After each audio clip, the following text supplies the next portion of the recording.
ମୋଦିଙ୍କ ଉପରେ ବର୍ଷିଲେ ମମତା ବାନାର୍ଜୀ କହିଲେ ଯିଏ ପଶ୍ଚିମବଙ୍ଗକୁ ଟାର୍ଗେଟ କରିବ ସେ ନର୍କକୁ ଯିବ।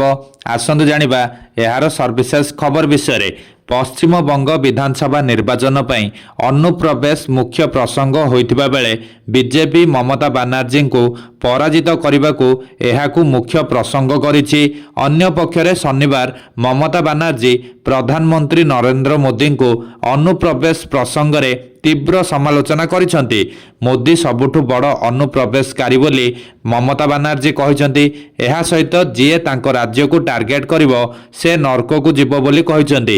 ଇଦ୍ ଅବସରରେ କୋଲକାତାଠାରେ ଏକ ବିଶାଳ କାର୍ଯ୍ୟକ୍ରମକୁ ସମ୍ବୋଧନ କରି ମମତା କହିଥିଲେ ଯେ ସ୍ୱତନ୍ତ୍ର ଭୋଟର ତାଲିକା ସଂଶୋଧନ ତଥା SIR କେବଳ ଆସନ୍ତା ମାସରେ ହେବାକୁ ଥିବା ବିଧାନସଭା ନିର୍ବାଚନକୁ ପ୍ରଭାବିତ କରିବାକୁ କରାଯାଉଛି। ମମତା କହିଛନ୍ତି ମୋଦି ଓ ତାଙ୍କ ନେତୃତ୍ୱାଧୀନ ସରକାର ସବୁଠୁ ବଡ଼ ଅନୁପ୍ରବେଶକାରୀ। ମୋଦି ଓ ବିଜେପିକୁ ଆମେ କାହାର ଭୋଟ ଅଧିକାର ଛଡ଼ାଇ ନେବାକୁ ଦେବୁ ନାହିଁ। SIR ବେଳେ ଅନେକ ନାମ କଟିଛି। ମୁଁ କୋଲକାତାରୁ ଦିଲ୍ଲୀ ପର୍ଯ୍ୟନ୍ତ ଲଢ଼ିଛି ବୋଲି ମମତା ଉପସ୍ଥିତ ଲୋକଙ୍କୁ କହିଥିଲେ। ସେ ଏହି ଅବସରରେ ବିଜେପି ହଟାଓ ଦେଶ ବଚାଓ ସ୍ଲୋଗାନ ମଧ୍ୟ ଦେଇଥିଲେ। ଜବାବରେ ବିଜେପି କହିଛି ମମତା ବାନାର୍ଜୀ ପରାଜୟ ଭୟରେ ଏପରି ମନ୍ତବ୍ୟ ଦେଉଛନ୍ତି।